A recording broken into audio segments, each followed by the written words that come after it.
या thank you. Sir एक question हाँ जी, कर ले सर। जो आपने लोड बताए राशियों के, हाँ, उनमें कहीं राहु केतु नहीं है, जबकि नक्षत्रों के लोड में राहु केतु है। हाँ, राशियों के लॉर्ड में वो नहीं है राहु केतु, नक्षत्रों के लॉर्ड में है, राहु केतु राशियों के लॉर्ड में नहीं। जी जी जी सर ये जो नक्षत्र होते हैं ये सारे फीमेल होते हैं क्या? नाम से तो सारे फीमेल ही लग रहे हैं। कौन सा सर नक्षत्र जो होते हैं 27, हाँ, ये सारे फीमेल होते हैं क्या? रेवती, स्वाति, आर्द्रा लग नहीं, नाम है इनके, but they are not female actually. तो anyway, we will talk about the detailed significations of each house.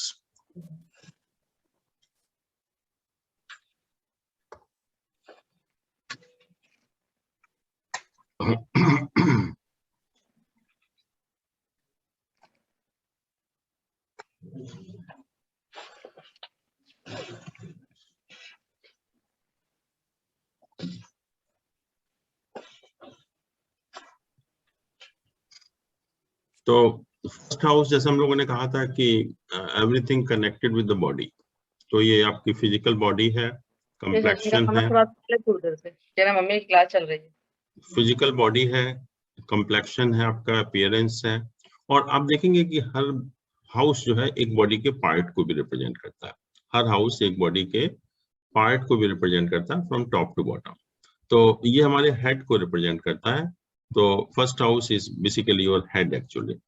और उसके बाद आपका जो इंटेलिजेंस लेवल है, स्ट्रेंथ है, एनर्जी है, फेम है, सक्सेस है, नेचर ऑफ बर्थ है, कास्ट है, मतलब everything connected with the body. So that is with the we see from the first house. इसी तरह से सेकंड हाउस मैंने कहा था मीन्स ऑफ सस्टेनेंस है आपके। तो ये वेल्थ हुआ, असेट्स हुआ, फैमिली हुआ, स्पीच हुआ, और जो बॉडी का पार्ट है ये फेस को रिप्रेजेंट करता है। और फेस की जब हम बात करते हैं तो आपका आईज हो गया, माउथ हो गया, फेस हो गया, नोज हो गया, एवरीथिंग, ईयर हो गया, सब कुछ जो फेस पर है वो सारी चीजें हम सेकंड हाउस से ही देखेंगे। फिर आपका बोलने का तरीका, आपकी स्पीच, आपकी वाणी, आप किस तरह से बोलते हैं, मृदुभाषी हैं या कोई अच्छी लैंग्वेज आप यूज नहीं करते हैं, that also we see from second house. फिर खाना आपका कैसा है, आपका तामसिक है, राजसिक है या सात्विक खाना है, वो भी हम सेकंड हाउस से ही एग्जामिन करेंगे। थर्ड हाउस है आपके जो छोटे भाई बहन होते हैं, यंगर कोबॉर्न, यंगर सिबलिंग होते हैं, उनको हम देखते हैं। आपके जो भी कॉन्फिडेंट्स होते हैं, आपका जो करेज है आपके अंदर, या हम कहेंगे रिस्क टेकिंग कैपेबिलिटी है, आपकी मेंटल स्ट्रेंथ है, आपकी कम्युनिकेशन स्किल, वो भी हम थर्ड हाउस से ही देखते हैं। और क्रिएटिविटी, और ये थ्रोट आपका, ये जो आपके बेसिकली बॉडी का पार्ट है, basically that is throat, ear and arms, we see from third house. फिर एक्सपेंड, ये इसको छोड़ दीजिए अभी। Then short distance travel, that also we see from third house. Fourth house आपके कंफर्ट्स हैं। तो कंफर्ट्स में मदर हो गया, व्हीकल हो गया, आपका हाउस हो गया, लैंड्स हो गया, इमूवेबल प्रॉपर्टी हो गया, mother land, childhood, wealth from real estate, आपकी एजुकेशन है, रिलेटिव्स हैं आपके, हैप्पीनेस है, कंफर्ट्स है, प्लेजर है, एंड पीस है, एंड स्टेट ऑफ माइंड। आपका जो माइंड है वो भी हम फोर्थ हाउस से ही देखते हैं। और जहां तक बॉडी का पार्ट है वो हमारा हार्ट है, जो हम फोर्थ हाउस से एग्जामिन करते हैं। अगर किसी को भी हार्ट की प्रॉब्लम है या होगी या नहीं होगी, that fourth house will tell. तो हम फोर्थ हाउस को एग्जामिन करके बता सकते हैं कि whether this person is likely to suffer from heart problem और नॉट। फिर फिफ्थ हाउस को संतान भाव कहा, तो आपके बच्चे हैं, और ये पूर्व जन्म के कर्म भी होते हैं। जो भी आपने पूर्व जन्म में कर्म किए हैं, अच्छे या बुरे, वो भी हम बता सकते हैं फिफ्थ हाउस से कि आपके कर्म कैसे थे। फिर आपका इंटेलिजेंस लेवल, आपका knowledge and scholarship, devotion, mantras, और जहां तक बॉडी का पार्ट है, ये स्टोमक को रिप्रेजेंट करता है, या आप कहें कि आपके डाइजेस्टिव सिस्टम को रिप्रेजेंट करता है। आपकी authority, power, fame, love, affection, emotion, judgement, speculation, and all your creativity also. जैसे मैंने कहा कि ये हमारा स्पेकुलेशन का भी हाउस है, तो जो भी हम स्टॉक मार्केट है या स्पेकुलेटिव गेन्स है वो भी हम 5th हाउस से ही एग्जामिन करेंगे। Even lottery also we examine from 5th house कि आपकी लॉटरी निकलेगी या नहीं निकलेगी, वो भी 5th हाउस ही आपको बताएगा। फिर 6th हाउस है, आपके अपोनेंट्स हैं सारे के सारे, तो एनिमीज हो गया।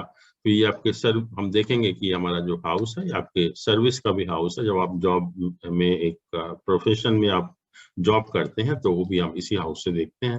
आपके सर्वेंट्स हैं, रिलेटिव्स हैं, मेंटल टेंशन है, इंजरीज है, आपकी बीमारियां हैं, आपका एग्रीकल्चर है, एक्सीडेंट है, मेंटल एफ्लिक्शन है, और मदर्स यंगर ब्रदर जो है आपके, और बॉडी का जहां तक सवाल है वो आपके हिप्स हैं जो हम 6th हाउस से देखते हैं।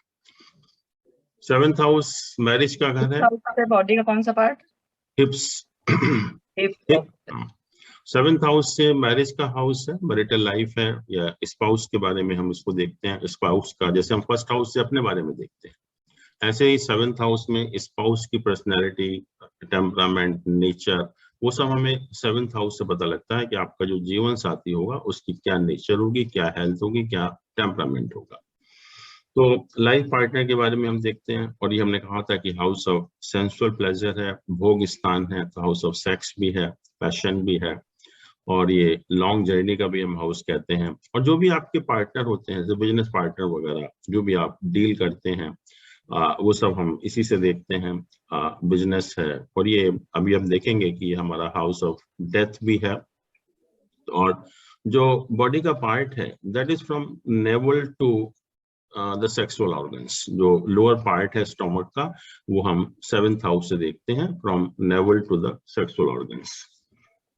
8th हाउस हमारा आय का या आयु का या लॉन्गेविटी का हाउस है, तो हम लॉन्गेविटी देखते हैं इससे। डेथ है, डिसीज मतलब क्रॉनिक डिसीज जो होते हैं वो हम इससे देखते हैं। नॉर्मल डिसीज तो हम 6th हाउस से देखते हैं, लेकिन जो क्रॉनिक डिसीज से आप सफर करते हैं वो हम 8th हाउस से देखते हैं। ये हमारे करेक्टर का भी हाउस है, तो इल फेम भी बताता है। फिर हमारा ये, जैसे हम लोगों ने कहा था, अनअर्न्ड मनी का भी हाउस है। अनअर्न्ड मनी मतलब जिसके लिए हमें मेहनत नहीं करनी पड़ती, जैसे आपको इनहेरिटेंस में पैसा मिल गया, इंश्योरेंस में पैसा मिल गया, कोई ब्राइवरी में पैसा मिल गया, या कोई आपको सडनली दे गया, तो उस टाइप का पैसा जिसके लिए आपको कोई मेहनत नहीं करनी पड़ती, वो हम 8th हाउस से ही देखते हैं। Then this is the house of loss of friends and occult studies. जो आप यहाँ बैठे हुए हैं इस क्लास में, तो ये इस also because of the 8th house. जब तक 8th हाउस आपको परमिट नहीं करेगा, you will not have a desire to learn this subject actually. फिर आपके इविल्स हैं, गिफ्ट्स हैं, अनअर्न्ड वेल्थ हमने, विंडफॉल है, डिसग्रेस है, सीक्रेट्स है, और जहां तक बॉडी के पार्ट्स का सवाल है, जेनिटल ऑर्गन्स को रिप्रेजेंट करता है।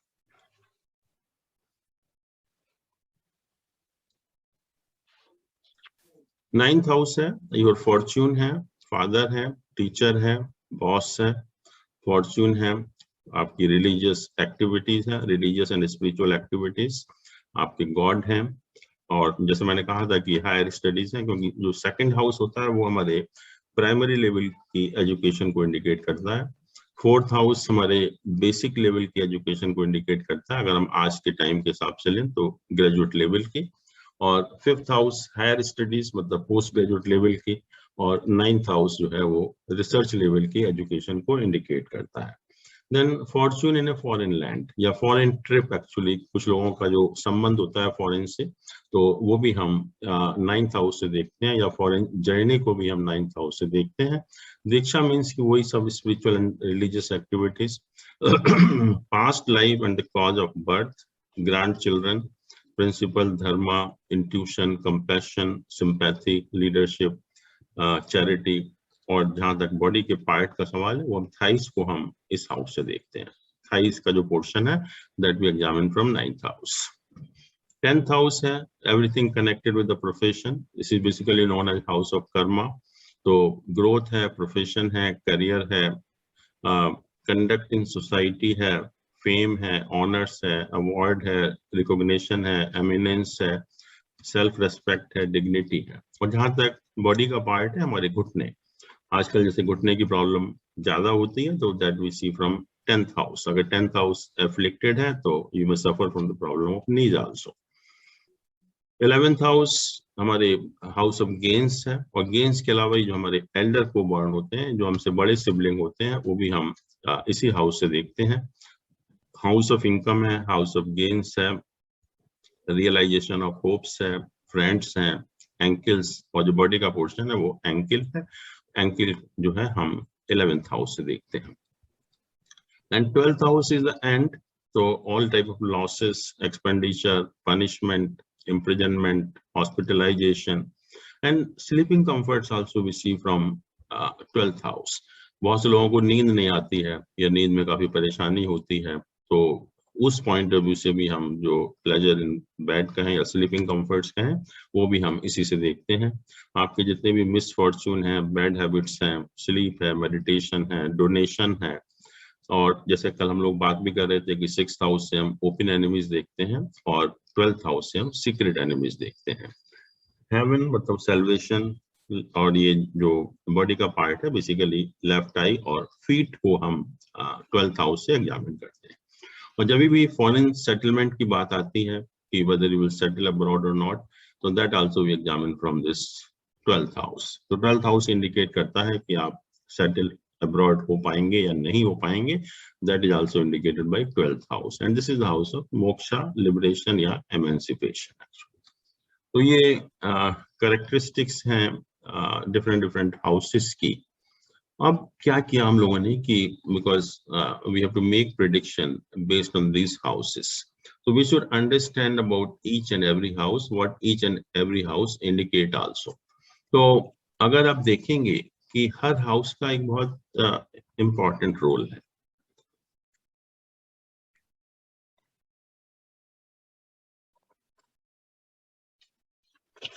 मान लीजिए कि ये किसी का हॉरोस्कोप है, तो इसमें ये फर्स्ट हाउस होता है, ये सेकंड हाउस है, ये थर्ड हाउस है, ये फोर्थ हाउस है, ये फिफ्थ हाउस है, ये सिक्स्थ है, ये 7th हाउस है, ये 8th है, 9th है, 10th है, 11th एंड 12th। वहां से फर्स्ट से हम एंटी क्लॉकवाइज मूव करते हैं फ्रॉम 1 to 12 हाउसेस। अब इन हाउसेस को हम डिफरेंट तरीके से क्लासिफाई करते हैं। तो ये जो 4 बीच के हाउसेस हैं, ये वाले कौन से हाउस हुए? फर्स्ट हाउस ये हो गया, 4th हाउस हुआ, 7th हाउस हुआ, और ये 10th हाउस हुआ। ये जो बीच के स्थान है, first house, 4th house, 7th house and 10th houses. They are basically known as Kendra Sthan or the quadrant houses. Kendra Sthan, or we call them quadrant houses. First house, 4th house, 7th house and 10th houses. और इसको हमने विष्णु स्थान भी कहा, इनको हम विष्णु स्थान भी कहते हैं। क्यों कहते हैं विष्णु स्थान? विष्णु भगवान का क्या रोल है? What is the role of Lord Vishnu? चलाते पालना, हाँ। सस्टेनेंस, सस्टेन करना, लाइफ को सस्टेन करना। चलाना। हाँ, तो ये हाउसेस हैं, वो लाइफ को सस्टेन करने में हमारे हेल्पफुल होते हैं। लाइफ को, या हम कहें कि लाइफ की जो बेसिक नेसेसिटी हैं वो हमको मिलती रहें, उसमें इन 4 हाउसेस का रोल बहुत इंपॉर्टेंट होता है, क्योंकि आपका शरीर है, ये आपके सुख हैं, ये आपका भोग स्थान है, ये आपका कर्म स्थान है। तो चारों चीजें आपके लिए जरूरी हैं लाइफ को सस्टेन करने के लिए। तो ये हमारे लाइफ को सस्टेन करने के लिए या लाइफ को चलाने के लिए, या जो हमारी लाइफ की बेसिक नेसेसिटीज हैं, रोटी कपड़ा मकान, उसको आने के लिए इन चारों हाउसेस का रोल बहुत इंपॉर्टेंट है। और इनको जैसा मैंने कहा कि या तो हम इनको क्वाड्रेंट हाउसेस कहते हैं, या केंद्र स्थान कहते हैं, या हम इनको विष्णु स्थान कहते हैं। अब लाइफ को सस्टेन करना ही पर्पस नहीं है। हम खाली अगर ये कहें कि हमें रोटी कपड़ा मकान मिलता रहे, तो that is not the purpose of life. We want to grow in the life. हम चाहते हैं कि हमारी तरक्की हो, सुख समृद्धि आए, हम आगे बढ़े लाइफ में। तो ये जो 3 स्थान हैं, first house, 5th house and 9th house, ये 9th है, ये त्रिकोण बन गया एक तरह का, first, 5th and 9th houses. First house, 5th house and 9th houses. They are basically known as trine houses, or we call them त्रिकोण houses. Trine या त्रिकोण houses हम इनको बोलते हैं, trine या त्रिकोण houses। और इनको हमने लक्ष्मी स्थान भी कहा। जैसे केंद्र हाउसेस को हम विष्णु स्थान कहते हैं, ऐसे ही जो त्रिकोण हाउसेस हैं 1st, 5th एंड 9th, इनको हम लक्ष्मी स्थान, लक्ष्मी मीन्स प्रॉस्पेरिटी, कि अगर आपको लाइफ में आगे बढ़ना है, लाइफ में ग्रो करना है, लाइफ में प्रॉस्पेरिटी आनी है, तो इन हाउसेस का रोल इंपॉर्टेंट हो जाता है, 1st, 5th and 9th houses. तो जब तक ये हाउसेस फेवर नहीं करेंगे, आपको लाइफ में प्रॉस्पेरिटी नहीं आ सकती। आप सस्टेन करते रहिए लाइफ को इन हाउसेस से, लेकिन जब तक इन हाउसेस का रोल नहीं होगा, तब तक आप लाइफ में बहुत आगे नहीं बढ़ सकते एक्चुअली। और फिर ये जो 3 हाउसेस हैं, 6th house, 8th house and 12th house, 6th house, 8th house and 12th house, इनको हमने त्रिक हाउस का, त्रिक houses, and they are supposed to be the bad houses or the inauspicious houses. Why they are bad houses? Because they govern the negative significations of our life. बाकी सब houses तो positive significations को govern करने हैं, लेकिन ये houses हमारे negative significations को govern करते हैं, इसलिए हमें इनको अशुभ घर कहा, अशुभ भाव कहा, या इनको हम एस्ट्रोलॉजी की भाषा में त्रिक हाउस कहते हैं। तो ये तीनों हाउसेस अशुभ होते हैं, 6th हाउस, 8th हाउस और 12th हाउसेस। अगर हम अभी थोड़ा सा इसको देखें, तो ये 1st हाउस को हमने क्या कहा, केंद्र भी है और लक्ष्मी भी है, त्रिकोण भी है, केंद्र भी है और त्रिकोण भी है। और जब हम आगे पढ़ेंगे तो हम देखेंगे कि जो भी पोजीशन केंद्र भी होती है और त्रिकोण भी होती है, तो उसको हम योग कारक पोजीशन बोलते हैं, योग कारक। एंड योग कारक becomes a very very strong position actually, very very strong. तो हॉरोस्कोप में जो 1st हाउस है, जिसको हमने केंद्र भी कहा और त्रिकोण भी कहा, this is the strongest position in the horoscope. 1st house जो है strongest position in the horoscope. इसका अर्थ क्या हुआ कि इसमें कोई भी प्लैनेट अगर बैठ जाता है इस हाउस में, तो अपने आप स्ट्रॉन्ग हो जाता है, वो अपने आप उसको बल मिल जाता है या उसको स्ट्रेंथ मिल जाती है। इसका जो लॉर्ड होगा वो कभी खराब फल नहीं देगा, because this in itself is a very very strong position. तो 1st हाउस को हम सबसे ज्यादा स्ट्रॉन्ग पोजीशन मानते हैं हॉरोस्कोप में, और उसके बाद हम इन दोनों हाउसेस को, जो त्रिकोण हाउसेस हैं, उनको मानते हैं। और उसमें भी 9th हाउस को next to the 1st house, 9th house को, क्योंकि हमारा भाग्य स्थान है, भाग्य सर्वोपरि होता है, भाग्य के बिना आपको कुछ नहीं मिलेगा। तो 9th house is 2nd best house and 5th house is the 3rd best house, right. ये तो हमने बेस्ट की बात कर ली। अब नाउ क्वेश्चन इज की which is the worst house, which is the worst position in the horoscope. तो naturally in तीनों में से ही होगी, क्योंकि यही हमारे खराब हाउसेस हैं। 6th हाउस खराब है, 8th हाउस खराब है और 12th हाउस खराब है। तो ये हमारी बीमारियों को रिप्रेजेंट करता है। अभी हमने देखे सिग्निफिकेशंस। ये हमारा करेक्टर का हाउस है, मोरालिटी का हाउस है, और ये हाउस हमारे एक्सपेंडिचर या फाइनेंस का हाउस है। तो जैसा हम जानते हैं कि if wealth is lost nothing is lost, if health is lost something is lost, if character is lost everything is lost. तो अगर हम तीनों हाउस को ग्रेड करें, तो सबसे कम खराब 12th हाउस, उससे ज्यादा खराब 6th हाउस, और उससे भी ज्यादा खराब 8th हाउस। तो 8th हाउस, तो सबसे खराब 8th हाउस है। और अगर हम, एक एस्ट्रोलॉजी की बुक है लाल किताब, तो उसमें भी इन तीनों हाउसेस के बारे में कहा गया। उसने कहा कि ये खुला आसमान है, एंड ऑफ द लाइफ, खुला आसमान। इसको कहा पाताल, पाताल, और इसको कहा पाताल का भयानक अंधेरा, पाताल का भयानक अंधेरा। तो सबसे ज्यादा डरावना, सबसे ज्यादा खराब जो है ये 8th हाउस बन जाता है। और वैसे भी देखें कि ये हमारा भाग्य का स्थान है।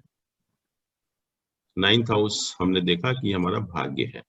तो यहां से ये पोजीशन कौन सी है, यहां से 9th हाउस से 8th हाउस की क्या पोजीशन है? अगर हम काउंट करें 1 2 3 4, तो कौन सी पोजीशन आएगी? 12वां आएगी। बिल्कुल, ये 12वीं पोजीशन है। और 12वीं पोजीशन क्या होती है? मौत की। एक्सपेंडिचर की, एक्सपेंडिचर की, लॉस की। तो हाँ, ये हाउस जो भाग्य की हानि करता है, जो हाउस ये 8th हाउस है, ये हमारे भाग्य की हानि करता है, क्योंकि ये भाग्य स्थान है हमारा 9th हाउस, और उससे ये 12वीं पोजीशन है। तो ये कहते हैं कि ये हाउस हमारे भाग्य की हानि करता है, और जो चीज हमारे भाग्य को खराब करे तो उससे खराब तो कोई चीज नहीं हो सकती। तो किसी तरह से भी अगर हम देखें तो जो बेस्ट पोजीशन है हॉरोस्कोप में, that is first house, and the worst position in the horoscope is 8th house. 8th house सबसे खराब, यहाँ पर कोई भी प्लैनेट चला गया, बैठ गया तो सत्यानाश हो गया उसका, या इसका जो स्वामी होता है वो कहीं चला जाए, उस हाउस का सत्यानाश करेगा। तो this is the worst position of the in the horoscope actually. इसके बाद और भी हाउसेस हैं, ये 3rd house, 6th house, 10th house and 11th houses. 3rd, 6th, 10 and 11th houses. 3rd house, 6th house, 10th house and 11th houses. इनको हम उपाचय स्थान कहते हैं। उपाचय स्थान, उपाचय स्थान। उपाचय का मतलब होता है houses of growth, houses of growth. कि यहाँ पर कोई भी अगर प्लैनेट होता है तो उसके रिजल्ट खराब नहीं होते, वो उस हाउस को अच्छा ही करता है, वो उस हाउस को अच्छा ही करेगा। तो इसलिए कोई भी प्लैनेट हो 3rd हाउस में, 6th हाउस में, 10th हाउस में या 11th हाउस में, उसके रिजल्ट आपको अच्छे ही मिलेंगे। तो इसलिए कहा कि this 4 houses, 3rd house, 6th house, 10th house and 11th houses, they are basically उपाचय स्थान। उपाचय means houses of growth। तो यहाँ पर कोई भी प्लैनेट बैठकर खराब रिजल्ट नहीं देता है। फिर ये 2 हाउसेस बचे, बाकी सब कवर हो गए, 2nd हाउस और 11th हाउस। 2nd हाउस और 11th हाउस, इनको न्यूट्रल हाउसेस कहा। न्यूट्रल हाउसेस, न्यूट्रल हाउसेस का मतलब ये होता है कि यहाँ पर बैठकर कोई भी प्लैनेट हाउस से प्रभावित नहीं होता, कि हाउस की वजह से उसकी स्ट्रेंथ कम या ज्यादा नहीं होती। जैसे हमने कहा 1st हाउस में कोई खराब से खराब प्लैनेट बैठ जाए फिर भी अच्छा हो जाता है, 8th हाउस में अच्छे से अच्छा प्लैनेट बैठ जाए वो खराब हो जाता है। बट ये जो 2 हाउसेस हैं, इन हाउसेस का प्लैनेट की पोजीशन पर या प्लैनेट की स्ट्रेंथ का कोई फर्क नहीं पड़ेगा। तो इन दोनों हाउसेस को हमने न्यूट्रल हाउसेस कहा, 2nd हाउस और 11th हाउसेस। ये उपाचय हाउस, उपाचय स्थान में 3, 6, 10 और 11 भी है। हाँ, 3, 3rd, 6, 10th and 11 these are उपाचय स्थान, उपाचय। तो आपने देखा ये त्रिक हाउस भी है, 6th house, and this is the upachaya sthana. So we'll see in the due course what does it mean actually, but we call this house as a trik house also, and we call this house as a upachaya sthana also, right? So house 11 is also upachaya also and neutral also. Neutral नहीं, हाँ, ये मतलब मैं कहता हूँ planet की strength का कोई फर्क नहीं पड़ेगा। प्लैनेट की जो स्ट्रेंथ है वो वैसी रहेगी जैसी है, हाउस का फर्क नहीं पड़ेगा उसके ऊपर जो है। जैसे यहाँ कोई प्लैनेट बैठा हुआ है तो प्लैनेट अच्छे रिजल्ट देगा, बट इट्स नॉट बिकॉज कि ये अच्छा हाउस है या खराब हाउस है उसकी वजह से उसकी स्ट्रेंथ में फर्क पड़ेगा, फर्क नहीं पड़ेगा स्ट्रेंथ में, but that planet will give you good results.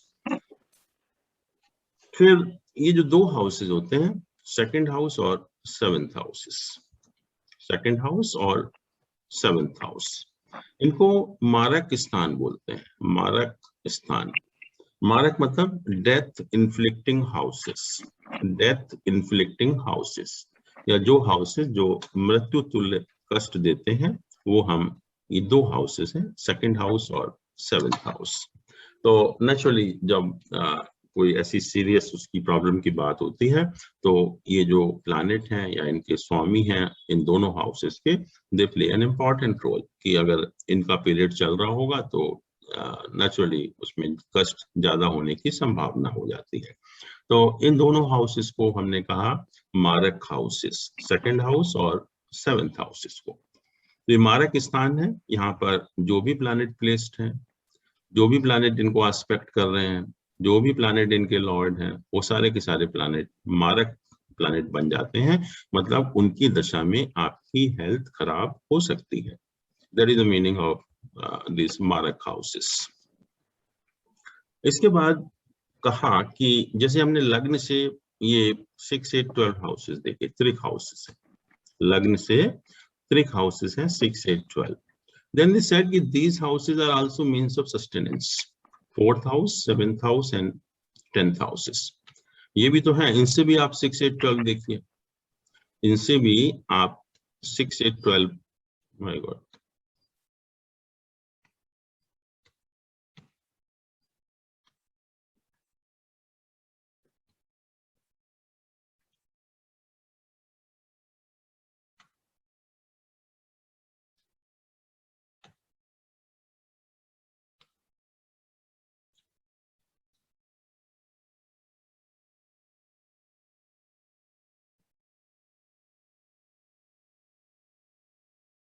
सुन लेते हैं तो करेक्ट। तो जो हमने बीच का हाउसेस को, पोर्शन है जी उसको हम रिलेट कर पाएंगे ना, जो बीच का जी पोर्शन जो रिकॉर्ड नहीं हुआ तो उसको इसको मैं एक बार relate- रिपीट कर देता हूँ एक बार कि हाँ। हमने जो बीच के पोर्शन में बात की थी, एक तो मारक हाउसेस की बात की थी, डेथ इन्फ्लिक्टिंग हाउसेस की, वो हमारे 2nd हाउस है और 7th हाउस है, उनकी बात की थी कि जो 2nd हाउस और 7th हाउसेस होते हैं वो डेथ इन्फ्लिक्टिंग हाउसेस बन जाते हैं, कि या उनकी जब दशा ऑपरेट होती है उनकी प्लैनेट की, या जो, हाँ गुड इवनिंग, या उनका जो लॉर्ड की दशा होती है तो वो मृत्यु तुल्य कष्ट देते हैं। फिर हमने कहा था कि हमने हाउसेस को 4 कैटेगरी में डिवाइड किया, धर्म, अर्थ, काम और मोक्ष। धर्म जो त्रिकोण है, मैं यहाँ दिखाता हूँ आपको। सर उससे पहले आपने बताया था त्रिश हाउस क्या होते हैं, वो भी एक बार रिपीट कर दीजिए। कौन से? त्रिस्टो हाउस, त्रिशडाय हाउसेस, त्रिशडाय हाउसेस। तो जैसे हम लोग यहाँ से 6, 8, 12 देखते हैं तो which are suppose to be bad for this house, तो ऐसे ही कहा कि ये भी एक केंद्र स्थान है, ये भी हमारी लाइफ को सस्टेन करने के लिए जरूरी है, ये भी हमारी लाइफ को सस्टेन करने के लिए जरूरी। तो यहाँ से भी 6, 8, 12 देखिए, इससे भी 6, 8, 12 देखिए, इससे भी 6, 8, 12 देखिए। तो जब हम इन तीनों हाउसेस से 6, 8, 12 देखते हैं तो वी कॉल देम त्रिशडाय हाउसेस, एंड तब आपको मिलेंगे 3 houses, 3rd house, 6th house और 11th हाउसेस। तो इन 3 हाउसेस को त्रिशडाय हाउसेस भी बोलते हैं, which are very negative houses, right.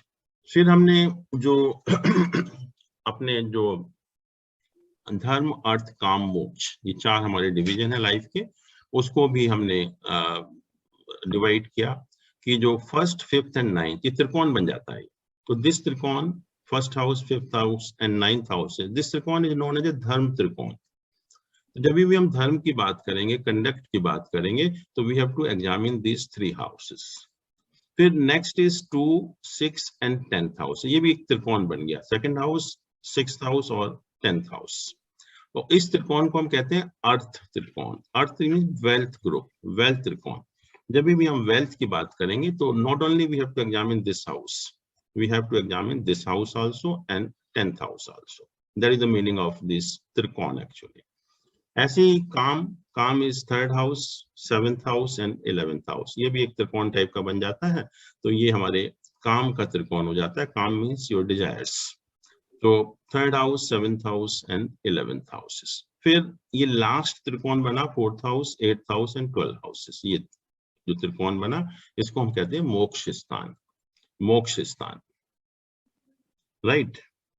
अब लास्ट में हम लोगों ने डिवाइड किया था कि अगर हम अपनी लाइफ को 3 लाइफ एक्सपेक्टेंसी को 3 बराबर हिस्सों में डिवाइड करें तो जो फर्स्ट 1/3 पार्ट ऑफ लाइफ होता है वो इज रिप्रेजेंटेड बाय दिस केंद्र houses. First 1/3 part of life is represented by this केंद्र हाउसेस।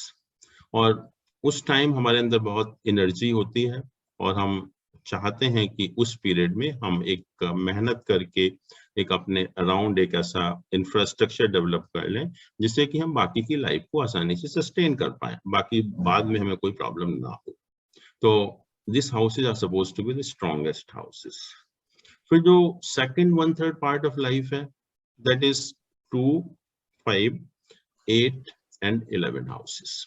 2, 5, 8 and 11 houses. और इनको हम कहते हैं कि सक्सीडेंट हाउसेस, या हिंदी में हम इसको पर्णफर कहते हैं, पर्णफर। और ये हमारे सेकंड 1/3 पार्ट ऑफ लाइफ को रिप्रेजेंट करते हैं। और जैसे मैंने कहा कि हम फर्स्ट 1/3 में तो मेहनत करते हैं, एक इंफ्रास्ट्रक्चर डेवलप करते हैं, लेकिन सेकंड 1/3 में हम उसको एंजॉय करना चाहते हैं। बट लास्ट जो 1/3 है, that is third house, 6th house, 9th house and 12th houses. तो ये हमारे लाइफ के लास्ट 1/3 पार्ट को रिप्रेजेंट करता है, और इसको हम कहते हैं केडेंट हाउसेस, केडेंट हाउसेस। और या इसको फिर हम अपोक्लिम हाउसेस भी बोलते हैं, अपोक्लिम हाउसेस भी हम बोलते हैं। तो मैंने कहा था कि लास्ट में जो हमारा लाइफ का लास्ट पार्ट होता है, उसमें हमारी प्रायोरिटी चेंज हो जाती है। जो ना तो हम मेहनत कर सकते हैं उस पार्ट में, ना ही हम एंजॉय करने के लायक रहते हैं। तो हमारी प्रायोरिटी क्या चेंज होती है? थर्ड हाउस है communicate, we become more communicative, we start communicating with other people, जो हम पहले नहीं करते थे। देन 6th हाउस हमारी बीमारियों का घर हो जाता है। फिर 9th हाउस हम पूजा पाठ में हम ध्यान लगाना शुरू कर देते हैं, और 12th हाउस हमारा एंड है ही है एक्चुअली में। तो इस तरह से हमने हाउसेस को डिवाइड किया, हाउसेस को क्लासिफाई किया।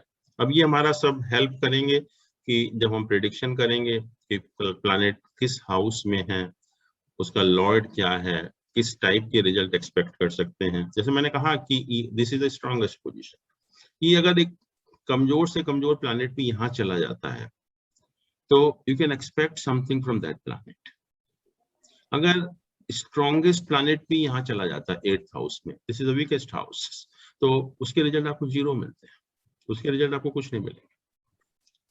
और ऐसे ही मैंने कहा कि next to this or this 2 houses, 9th house and 5th houses. तो प्लैनेट इसमें भी प्लेस्ड होते हैं तो भी अच्छे माने गए हैं। और उसके बाद तो ये केंद्र हाउसेस हैं, या 4th हाउस, 7th हाउस और 10th हाउसेस। अब जैसा हम लोगों ने देखा कि हर राशि का एक लॉर्ड होता है, हर राशि का एक लॉर्ड है, स्वामी है। हर नक्षत्र का एक लॉर्ड होता है। और जब भी हम किसी भी हाउस के बारे में असेसमेंट करते हैं, किसी भी हाउस के बारे में जब हम असेसमेंट करते हैं, तो 3 चीजें हमें देखनी पड़ती हैं। पहला कि वहां पर प्लैनेट की पोजीशन क्या है। प्लैनेट की पोजीशन का मतलब कौन से प्लैनेट वहां पर बैठे हुए हैं और कौन से प्लैनेट उनको एस्पेक्ट कर रहे हैं। वो देखेंगे हम कैसे देखते हैं, बट एस्पेक्ट का भी हमने पढ़ा नहीं है, बट कौन कौन से प्लैनेट उसको एस्पेक्ट कर रहे हैं। Second, we see the lord of the position of the lord of that house. जैसे मान लीजिए कि ये हाउस है, इसका लॉर्ड क्या है? 11 साइन है, तो इसका लॉर्ड क्या होगा? शनि, शनि।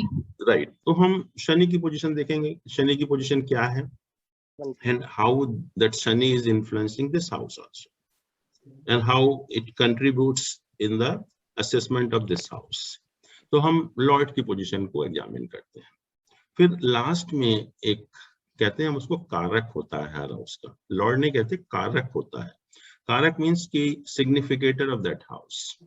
तो वो जो सिग्निफिकेटर होता है, वो भी उस हाउस के सिग्निफिकेशंस में उसका बहुत बड़ा इन्फ्लुएंस होता है, उसका भी बहुत बड़ा योगदान होता है। तो किसी भी हाउस को एसेस करने के लिए, माय गॉड,